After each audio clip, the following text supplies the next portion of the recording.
इसे महासुख स्वरूप कहते हैं। स्वर्ग लोक यहां से बहुत ऊपर की है और है, उसमें केवल सिद्ध पुरुष ही जा सकता है या कोई देवता, उसे ऊर्ध्वक कहते हैं। वहां जाने के लिए जो मार्ग है बड़ा ही उत्तम है, सुखद है और दिव्य विमानों के द्वारा जाया जाता है, भौतिक विमानों का प्रवेश नहीं है। जिन्होंने घोर तपस्या नहीं की, बड़ी बड़ी यज्ञ नहीं की, उनका कभी वहां प्रवेश नहीं होता। असत्यवादी, नास्तिक, व्यभिचारी ये कभी नहीं जा सकते। जो धर्मात्मा है, सदैव मन को वश में रखा है, शाम दम, किसी से ईर्ष्या नहीं की, जो दान देता रहता है, जो युद्ध कला में प्रवीण है, इंद्रियों को संयम में रखता है और सत्पुरुषों की सेवा करता है, ऐसे पुण्यवानों को इन लोकों में ले जाया जाता है। हे मुद्गल ऋषि, वहां 33,000 सुवर्ण में विमान, दिव्य विमान, मार्ग में ही चलने पर वहां से मेरुगिरी का शिखर दिखाई देता है। इतना बड़ा मेरुगिरी है, शिखर दिखाई देता है। ऐसे देवताओं के नंदन वन है कि उन्माद चढ़ जाए सुख का। जो देववन है स्वर्ग में, जिनकी लता फूल उन्माद चढ़ जाए, और निकुंज का जो तो कोटि कल्प तरुणा ही, हमारी जहां श्री जी विचरण करती, विहरण करती, अरे सौभाग्य उदय हो गया, बढ़ो आगे। स्वर्ग में किसी को कभी भूख प्यास नहीं लगती, कभी किसी को ग्लानि नहीं होती स्वर्ग में, कभी गर्मी नहीं लगती, कभी ठंडी नहीं लगती, किसी को कोई भय नहीं होता। मन में सोचा वही भोग मिल जाएगा, सब उपस्थित। वहां मलमूत्र नहीं बनते स्वर्ग में। और देवताओं को भी दुर्लभ बताया गया है देह, मानो देह, केवल भजन के लिए, केवल भजन के लिए। भजन नहीं किया तो देख लो कौन सा देह है, क्या है। वहां भूख प्यास नहीं, मलमूत्र नहीं, ठंडी गर्मी नहीं, कोई वस्तु ऐसी नहीं जो वहां देखने योग्य ना हो। कूड़ा करकट, गंदगी कुछ नहीं, जिधर देखो उधर मन को लुभावने वाला, मनोरम ही मनोरम, सुगंध ही सुगंध, हर वस्तु सुखदायक स्पर्श, कानों को लुभाने वाले संगीत अपने आप बजते रहते हैं। वहां शोक नहीं है, बुढ़ापा नहीं है, झुर्रियां नहीं पड़ती, थकावट नहीं होता, कोई वहां रोते नजर नहीं आता, सुख ही सुख बरस रहा है। स्वर्ग लोक में ऐसा सुख है जो सत्कर्म करते हैं उन्हीं को केवल प्राप्त हो सकता है, पुण्यवानों को वो लोक प्राप्त होता है। स्वर्गवासियों के शरीर तेज की प्रधानता से, जैसे अपने पंचभूतों से बना है तो उनका पंचभूतों से, उसमें तेज की प्रधानता होती है, तभी वो अंतर ध्यान हो जाना, प्रकट हो जाना। जैसे योगी जन ऐसा कर सकते हैं, जो योग के द्वारा शरीर भाव से ऊपर उठ चुके हैं, वो एक ही समय में कई जगह दिखाई दे सकते हैं, वो बड़ी दूर की बात सुन सकते हैं, वो पहाड़ में भी प्रवेश कर सकते हैं, बड़ी अद्भुत, क्योंकि वो तेजस तत्व प्रकाशित हो जाता है।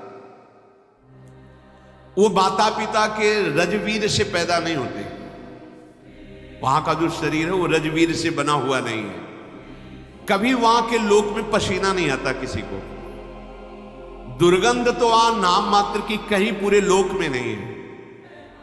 कहीं कोई मलमूत्र ही त्याग नहीं करता क्योंकि बनता ही नहीं है।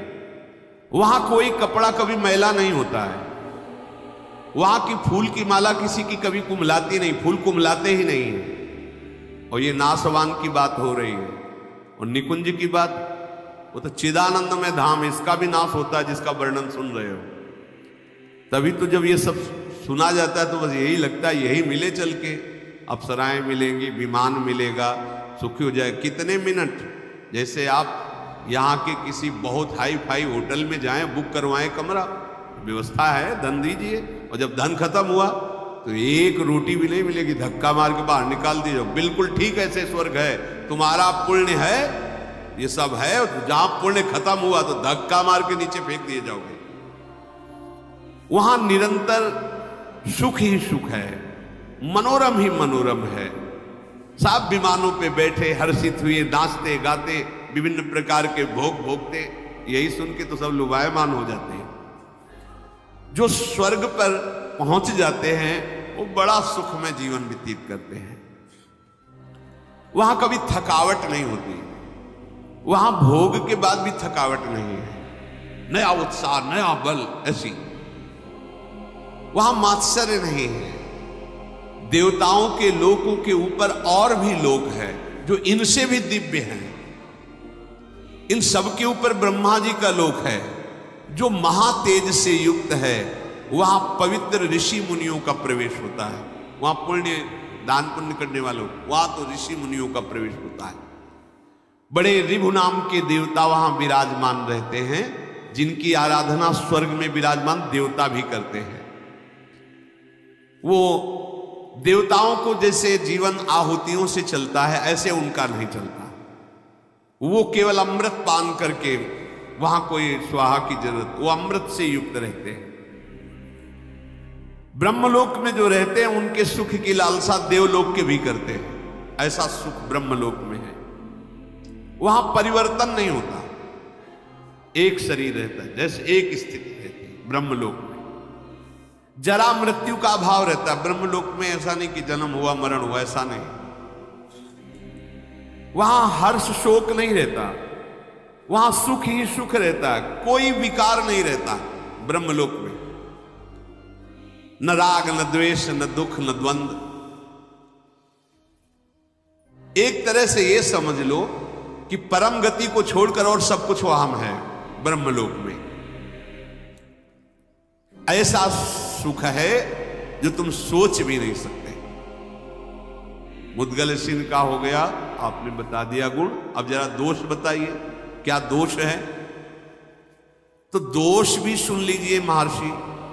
आपने जो सत्कर्म किया है बस उतना ही भोग आप भोग सकते हैं। इसके बाद तत्काल वहां से हटा दिए जाएंगे आप कि भाई 1 महीने से रह रहे हैं होटल में, इतना पैसा दिया है, अब आज की रात्रि तो काट ले तो फुटपाथ में काटना पड़ेगा। पैसा है तो और रुक जाइए, नहीं है तो नहीं। पुण्य है तो है। इसके बाद जो तुम्हें प्यार कर रहे थे, दुलार कर रहे थे, विमान मिला था, यश गान मिला, सब धूल दूसरे धक्का मार के बाहर कर दिए जाओगे स्वर्ग से, फिर नीचे गिरोगे आके। अच्छा, वहां कोई तुम पुण्य या नया कर्म कर नहीं सकते। जो पुण्य करके गए उतने केवल भोग मिलेगा। पुण्य गंवाने पर वहां से बहुत ही क्लेशित होकर हटाया जाता। क्यों भाई? जो अप्सरा जो सब भोग रहे थे तत्काल सब हट गए। अब वो उसमें आसक्त है, उसे धक्का मार के बाहर किया जा रहा है। कितना दुख है। स्वर्ग में सबसे बड़ा दोष मुझे ये जान पड़ता है कि जहां पुण्य खत्म हुआ तो उसका बहुत बुरी तरह पतन होता है। यही बुरी तरह पतन कि एक बढ़िया सुख साम्राज्य और 1 मिनट में सबसे रहित खत्म तुम्हारे पुण्य। जिन भोगों में लगा हुआ था, जिनको अपना मान रहा था, उनसे धक्का मार के दूर करके भगा दिया जाता है। स्वर्ग में जो लोग नीचे की तरफ गिरते हैं वो भारी जलन असंतोष से युक्त हो जाते हैं, क्योंकि वो सब सुख छिन गया। उसका मैं कैसे वर्णन करूं? जिस समय गिराया जाता है उसको दुख मिलता है। गिरते समय इतना भयानक दुख होता है, उसकी चेतना लुप्त हो जाती है, रजोगुण का आक्रमण होता है, बुद्धि बिगड़ जाती है और उसके गले में पड़ी हुई जो माला पुष्प की है वो कुम्हला जाती है, टूट जाती है। वहां जिसकी माला कुम्हलाने लगे, धक्का देने का अवसर आ गया, समझ लिया जाए इसके सुकृत खत्म, वहां की पहचान है। उसके पास पुष्प जो विराजमान पुष्प मालाएं कुम्हलाने लगी, बस होश खराब हो गया, भगाए जाएंगे, अब यहां से हटाए जाएंगे, सब हटेगा। पतन की सूचना, माला कुम्हला जाना। अब उसके हृदय में भारी दुख, भारी भय समा जाता है, ये सब छूट जाएगा।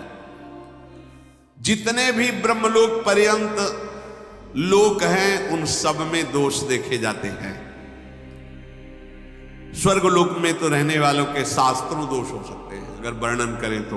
वो कह रहे हैं अब तुमसे बगल में बड़ा विमान वाला जा रहा है, बड़ी सुंदर अप्सरा है, बड़ा भोग है, अपने में संतुष्ट नहीं, वो जल रहा है कि यार इसके तो बहुत है, और थोड़ी ही दिनों में पुण्य खत्म हुआ तो वो भी जाता, वो भी छीन लिया गया। जो शंकु उल्टा लटके आज भी वहां से भ्रष्ट हुए जीवों में जो दुख देखा जाता है, जो पतन के समय, फिर वो मनुष्य योनि में आता है। स्वर्ग से आया हुआ, नरक से गया हुआ, तिर्यक योनियों में। मनुष्य लोक में जब मानव शरीर मिलता है, वो चाहे तो अपनी बड़ी उन्नति कर सकता है। क्या इन सब लोगों को लांग करके भगवान के धाम को, पर यहां मत वाला उसको लोक परलोक की पड़ी, उसको अभी वर्तमान के भोग। ये माया है, एक एक क्षण तुम्हारा बड़ा कीमती है। देवता तरसते कि मुझे मनुष्य बना दिया जाए, तो ऐसा पुण्य करेंगे, ऐसा दान करेंगे, ऐसा भजन करेंगे, ऐसे आचरण करेंगे कि भगवान को रिझा लेंगे। और भगवान के लोक में जाने के बाद फिर आना नहीं होता। यद गत्वा न निवर्तन्ते तद धाम परमम मम। एक ही जगह है जहां भगवान के धाम के जहां प्रवेश हुआ, फिर आना जाना मिट गया। नहीं, ब्रह्मलोक तक ही चलता रहता है आना जाना। तो आज की प्रवचन आपको अच्छी लगी हो तो वीडियो को लाइक करें और ऐसे ही प्रवचन सुनने के लिए चैनल को सब्सक्राइब करें।